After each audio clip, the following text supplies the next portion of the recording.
नमस्कार दोस्तों मैंने अभी नेटफ्लिक्स पर टू ग्रेव्स नाम का एक नया स्पेनिश शो हिंदी में देखकर खत्म किया है। शो में टोटल 3 एपिसोड है, लिमिटेड सीरीज है एंड एपिसोड्स की लेंथ 45-50 मिनट के आसपास की है। एंड मैं कहूंगा कि भाई मुझे इस शो को देख करके मजा आया है। डिटेल में अभी आता हूँ। प्लॉट यूं है इस शो का कि चीजें इस शो में यूं होती हैं कि यहाँ पर 2 लड़कियां हैं, 2 टीनेजर लड़कियां, वेरोनिका और मार्था।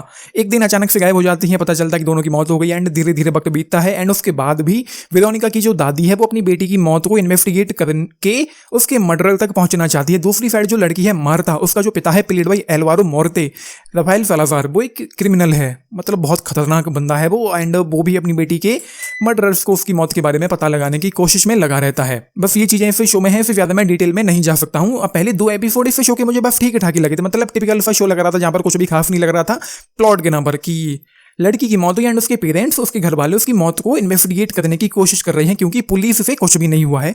सेकंड एपिसोड के एंड में पहली बार आपको राफेल सलाजार का असली रूप देखने को मिलेगा, जहां पर वो एक बंदे को मार देता है एंड वो कुछ ऐसा था जो काफी डिस्टर्बिंग सीन हो गया था। एंड उसके बाद सेकंड एपिसोड के एंड में ही एक ट्विस्ट आता है जब वेरोनिका का पिता उसकी मरी हुई बेटी के बारे में कुछ बताता है अपनी ही मां को।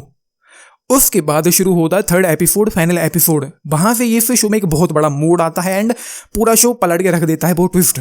अब मैं कहूंगा कि सबसे ज्यादा इंटेंसिटी और एक्साइटमेंट फील होगी आप लोगों को तीसरे एपिसोड में ही। एंड तीसरा एपिसोड ही मुझे ऑसम लगा है। उससे पहले जैसा कि मैंने कहा प्लॉट जो है वो कुछ भी खास नहीं लग रहा था, तो कुछ खास एक्साइटमेंट फील नहीं हो रही थी, लेकिन 3rd एपिसोड में सब कुछ था इस शो में। पूरी तरीके से एंगेजिंग था, पूरी तरीके से होकर करके रखता है। Writing, pacing, screen play awesome हो गया था। एंड तीसरा एपिसोड मुझे पूरी तरीके से ऑसम लगा है हर मामले में। ट्विस्ट एंड टर्न्स ऑसम थे इस शो की। वहीं पर जैसा कि मैंने कहा मुझे एक इंटेंसिटी फील हो रही थी, एक एक्साइटमेंट फील हो रही थी एंड थ्रिल भी फील हो रहा था।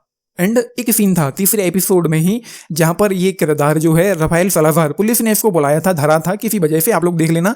तो ये बंदा अपने वकील से ही कहता है कि 5 मिनट है तुम्हारे पास मुझे यहां से निकालने के लिए, वरना फिर देख लेना। भाई साहब लॉयर की भी उस सीन में फट गई थी, तो वो कुछ मुझे ऑसम लगा है। तो मैं ये कहूंगा कि ओवरऑल शो तो मुझे ठीक ठाक ही लगा, लेकिन फाइनल एपिसोड इस शो का ऑसम था। वहां पर जो ट्विस्ट एंड टर्न्स थे, जो चीजें थी, जो बात थी इस शो में, वो मुझे ऑसम लगी है। तो मैं तो ये कहूंगा कि लिमिटेड सीरीज है, टाइम हो तो देख लेना। बाकी फाइनल एपिसोड तो ऑसम था ही इस शो का। I will go with the 3 star out of 5 इस शो के लिए। बाकी हाँ, परफॉर्मेंसेस, भाई मैं मनी हाइस्ट के बाद एल्वारो मोर्ते का फैन हो गया हूं।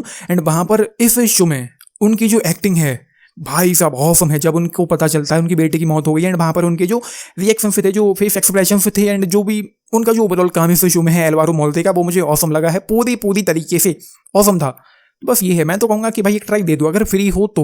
बाकी आप लोगों ने ये शो देखा है, देख रहे हैं, अपने टेक फ्लिक बताना। कुछ टपाटप वाले सीन भी हैं, कुछ किसिंग बिसिंग भी है। इस शो को एडल्ट की कैटेगरी में रखा गया है। आप लोग देख लेना कि आपको ये शो कैसे देखना है। तो ये है, आप लोगों ने देखा है, देख रहे हैं, अपने टेक्स जरूर लिख के बताना। बाकी लाइक शेयर सब्सक्राइब करना चैनल को, वीडियो को एंडर। This is Nitish, thank you.